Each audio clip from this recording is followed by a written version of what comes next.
Merci de nous recevoir chez vous sur Walf TV. Il est 13h. Voici les titres de ce journal. Les autorités municipales en croisade contre les abris provisoires à Dakar. L'alerte est lancée à Rufisque par ces élus locaux qui s'offusquent des mauvaises conditions d'apprentissage des élèves dans des écoles en abri provisoire. Dioguer, une commune de Kamoya dans la détresse. Les habitants de cette partie de Sédhiou qui déplorent l'absence d'infrastructures adéquates dans leur localité demandent de l'appui. 3 morts et une vingtaine de blessés. Le bilan d'un autre accident qui s'est produit sur la route du Magal. Un bus a heurté violemment un minicar qui roulait en sens inverse. À suivre quelques notes de sport qui boucleront cette première partie de ce journal qui démarre à l'instant. Bonjour et bienvenue à toutes et à tous.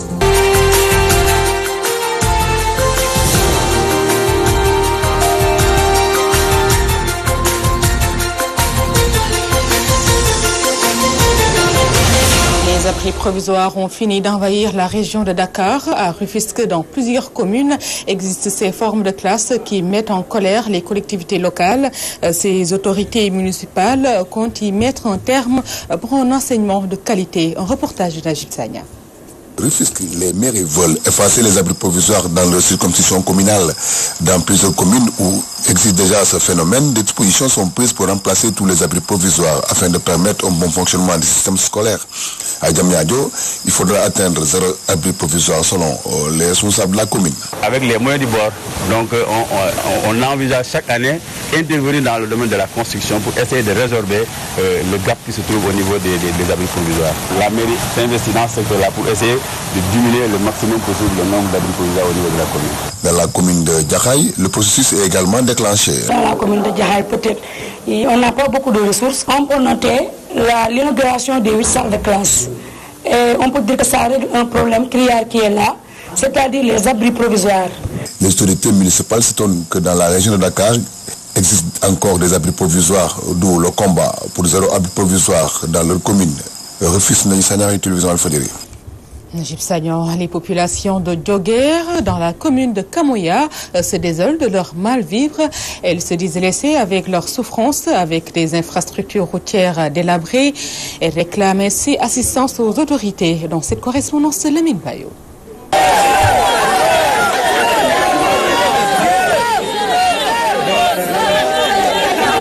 La cité religieuse de Dioguer, dans la commune de Kamoya, sort de sa réserve et porte devant la face du monde la démission des pouvoirs publics. Elle ne supporte pas qu'une bretelle distante de quelques kilomètres soit laissée à l'État. Réhabiliter cette route en y mettant de la latérite, donc Dioguer-Kamoya, puisque la population de Dioguer n'a pas cette force pour faire la route, mais le gouvernement du Sénégal et le président de la République à travers le plan Sénégal émergent peut bien aider la population à avoir une route pour faciliter l'accès.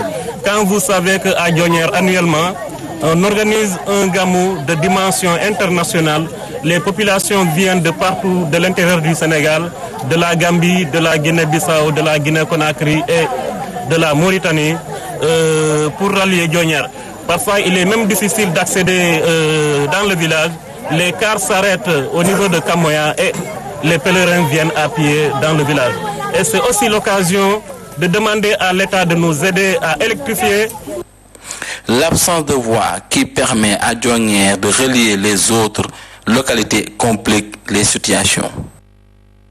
Nous avons demandé au village environnant de sortir pour qu'on puisse vraiment rembler les nids de poules et les ravins. Chaque année, nous le faisons après le passage de l'hivernage, c'est comme nous n'avons rien fait. Mais c'est les moyens du bord parce qu'après moult appels, on n'a pas encore senti la réaction des autorités et on ne peut pas rester comme ça. Mais nous sommes des femmes. Vous voyez combien de fois c'est difficile. Dioguer-Kamoya, c'est un problème. Période hivernale comme en période de saison sèche, c'est toutes les peines que nous retrouvons. Imaginez une femme en état de grossesse ou bien quelqu'un qui est sur une situation très difficile que nous devons évacuer. Ce que nous demandons que les autorités regardent de ce côté-ci qu'ils puissent nous aider. Les véhicules n'entrent pas et c'est difficile parfois même d'évacuer des femmes enceintes à dos de charrette. C'est trop difficile. Les populations, face à la démission des pouvoirs publics, ont décidé de prendre leur destin en main en remblant les crevasses, les ravins par les moyens du bord. Reste à définir si elles pourront avoir les moyens de leur politique. Sidiou, Walfadjri Radio TV, Lamine Bayo. Encore un accident sur la route du Magal. Un bus qui avait quitté Touba a heurté violemment un minicar qui roulait au sens inverse. Bilan 3 morts et une vingtaine de blessés. Le compte rendu avec Mamadou Makhtar Sarr. 3 morts et une vingtaine de blessés. C'est le bilan de l'accident survenu ce lundi à Sam Thialé, un village situé à 5 km de la commune de Mbacké. Un bus qui avait quitté Touba pour rallier Dakar a heurté violemment un minicar qui roulait en sens inverse et qui avait quitté Kaffrine. Des victimes témoignent. J'étais derrière avec mes 2 enfants et d'un coup, nous avons entendu un grand bruit. Quand nous sommes descendus, on a vu que le bus a heurté violemment un minicar qui roulait en sens inverse. Notre chauffeur roulait à vive allure. Nous l'avons à plusieurs reprises interpellé, mais il a toujours fait la sourde oreille.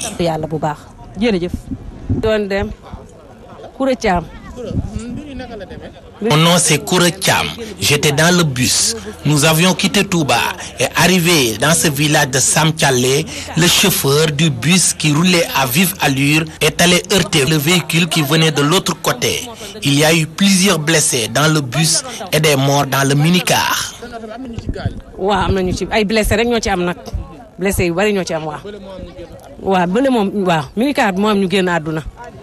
Trois morts qui viennent s'ajouter aux 17 personnes tuées sur la route du Magal qui a enregistré plusieurs accidents de la circulation. Ce qui d'ailleurs avait poussé le président du comité d'organisation Serigne Bass Abdou Khadre à appeler les automobilistes à la prudence.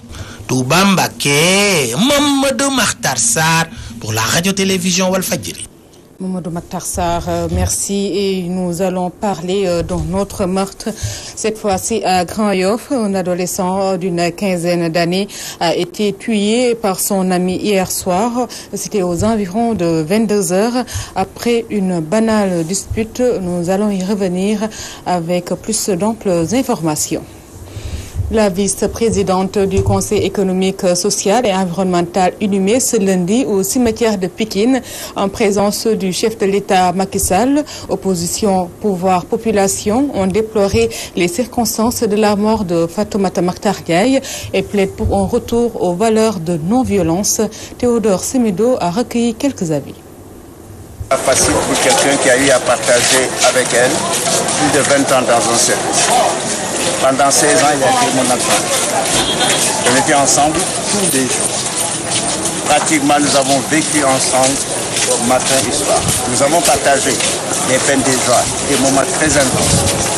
Et là, au moment où il nous quitte, j'ai une pensée pieuse pour son mari Dorothée. Le plus mal, c'est de savoir que cette bonne dame a été méprisée, maltraitée et tuée comme un animal. C'est que la jeunesse doit retenir que plus jamais un jeune de la banlieue ne fera acte d'agression. Nous en avons assez d'agression au niveau de la banlieue. Nous avons autre chose à montrer. D'abord, c'est un sentiment vraiment de douleur. De douleur partagé par tous les habitants de Pikine, du département de Pikine. Parce que tout simplement, Fatoumata était une femme exemplaire, pleine de qualité. Nous sommes dans le champ politique, un champ bouillant. Mais on n'a jamais entendu Fatoumata dire deux paroles de dimension différente. Elle est toujours calme, elle est toujours fédératrice. Je pense que tous les Sénégalais épris de paix et de justice sont profondément meurtris. Et au nom du président Idrissa Seck, nous présentons nos condoléances à sa famille politique, dont le président de la République Macky Sall, mais également à toute la classe politique sénégalaise et au-delà à toute la nation sénégalaise. Ça met dans de l'autre. Donc c'est une triste nouvelle, une peine très lourde qui s'abat encore une fois sur le département de Pikine. Et nous prions pour Dieu qu'il l'accueille à son paradis céleste. Un héritage très lourd, mais nous prions que Dieu veille sur nous pour qu'on puisse trouver au moins quelqu'un d'autre de même valeur ce que je peux dire, c'est que c'était la meilleure femme. La meilleure qui faisait de la politique et qui n'était pas une politicienne. Parce qu'en la voyant, tu ne sens pas que celle-là, elle est politique. Parce qu'elle avait l'habitude vraiment d'unir tout le monde. Et parlons du projet de rétablissement de la peine de mort réclamée par les Sénégalais, ce qui sera étudié très prochainement en plénière à l'Assemblée nationale lors du passage du ministre de la Justice. La précision est faite par le député Samba Demba Ndiaye, par ailleurs président de la commission des lois. Ce dernier a d'ailleurs fustigé la recrudescence des agressions mortelles dans la banlieue et un peu partout dans le pays. Le voici au micro de Théodore Semedo. La question de la peine de mort a été agitée depuis quelque temps. Même que le ministre de la Justice a été interpellé sur cette question en commission. Et vraiment, c'est un sentiment qui est partagé actuellement par beaucoup de Sénégalais. Maintenant, qu'est-ce qu'on va faire? Est-ce qu'on va dépénaliser ou non? On continue les discussions, les réflexions pour voir. Mais de toute façon, à l'Assemblée, on a demandé à M. le ministre de revoir cette question-là, la question vraiment de la peine. Parce qu'on voit qu'actuellement, il y a beaucoup de meurtres et des meurtres gratuits. On va vraiment réfléchir sur ça. Le docteur Fawzi a visité l'île de Gorée, une occasion pour s'enquérir de l'état d'avancement de leur projet de réfection de la mosquée de Gorée. Le Croissant Rouge Katani ambitionne de construire 3 salles de classe auprès de la mosquée de Gorée. L'imam Ratib de l'île dénonce les lenteurs notées sur ces travaux et le chef de cabinet du maire de Gorée lui apporte des éclaircissements également. C'est un reportage de Pirar Mandiaye. Le docteur Oussedik Fawzi, président du Forum islamique pour le droit international humanitaire, a visité l'île de Gorée. Une occasion pour s'enquérir de l'état d'avancement de leur projet de réfection de la mosquée de l'île. Par ce que Ahmed Bomba a prescrit, c'est Ihya al-Din, le renouveau de la religion. Et ça, à travers cette mosquée, que ce projet qui date depuis plusieurs années, par plusieurs étapes, aujourd'hui, on est venu pour s'enquérir. L'ambassadeur pèlerin de Gorée, le docteur Fawzi, annonce d'autres réalisations pour l'île. Et aussi pour lancer la construction de 3 classes d'une école coranique. Et ça a été pas aussi que par les musulmans, mais aussi avec les chrétiens, par le travail accru. Chaque fois qu'on a besoin d'eux, ils sont présents. Et à travers ces 3 classes, on aura notre projet aussi. Il y aura un jardin coranique qui sera érigé. Il y a l'aire de jeu. Et donc on remercie vivement le président de la municipalité, Augustin Sangor, qui prône et qui travaille d'ardu en ce sens, et surtout son équipe, sans oublier M. Mbo, qui est derrière la cheville ouvrière de ce projet. Donc on remercie tout le monde, et sans oublier notre partenaire médiatique, Qanat Wal Fajr. L'imam Hamza Dia de la mosquée de Gorée évoque des lenteurs dans les travaux. C'est eux qui avaient lancé les travaux de réfection de la mosquée. Nous tenons à les féliciter pour ces travaux, mais nous voulons que la mosquée intègre la place des femmes. Nous avons aussi noté des lenteurs dans l'exécution des travaux. Nous ne savons pas où se trouve le blocage. Nous demandons simplement que l'on fasse tout pour que vraiment les travaux se terminent très rapidement. Le chef de cabinet du maire de Gorée fait des précisions et indexe l'entreprise en charge des travaux. Les lenteurs, ça concerne spécifiquement les chantiers qu'a engagé la présidence de la République. et l'entreprise qui a engagé la présidence de la République. Et on utilise votre maison de presse. Et à travers ça, on lance un appel au gouvernement de la République qui a voulu venir en aide Gorée, comme l'a si bien fait le Croissant-Rouge Qatari, et dire au président de la République, son Excellence le président Macky Sall, à travers votre télé, lui dire que les chantiers sont là. Le travail continue, mais on s'est rendu compte, à travers la voix de l'imam et à travers la communauté musulmane de Gorée, qu'il y a une lenteur au niveau des travaux. Donc s'il y a lieu que ça se clarifie, il faudra que ça se fasse dans les plus brefs délais.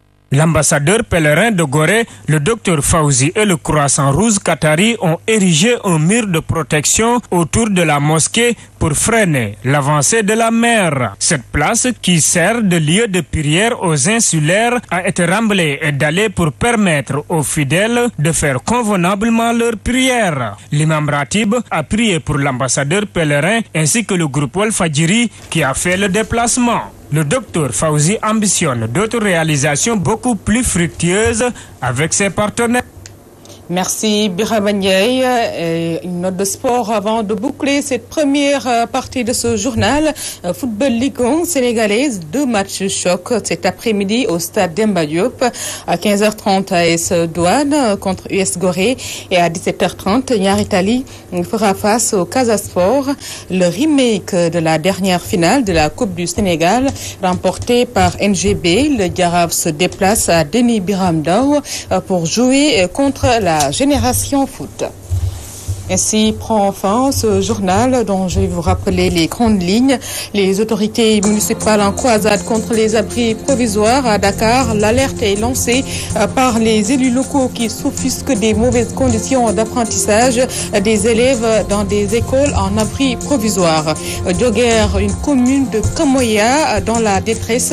Les habitants de cette partie du Sédhiou qui déplorent l'absence d'infrastructures routières adéquates demandent de l'appui aux autorités.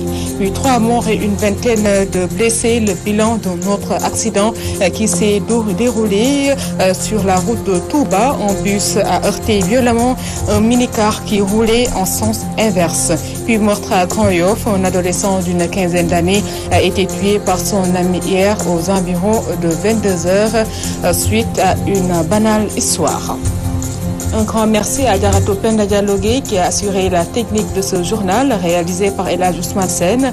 Et vous allez tout de suite retrouver dans le magazine de la rédaction notre coach Cheikh Tidiane Gomis. Merci d'avoir suivi et excellente suite de programme sur Walf TV.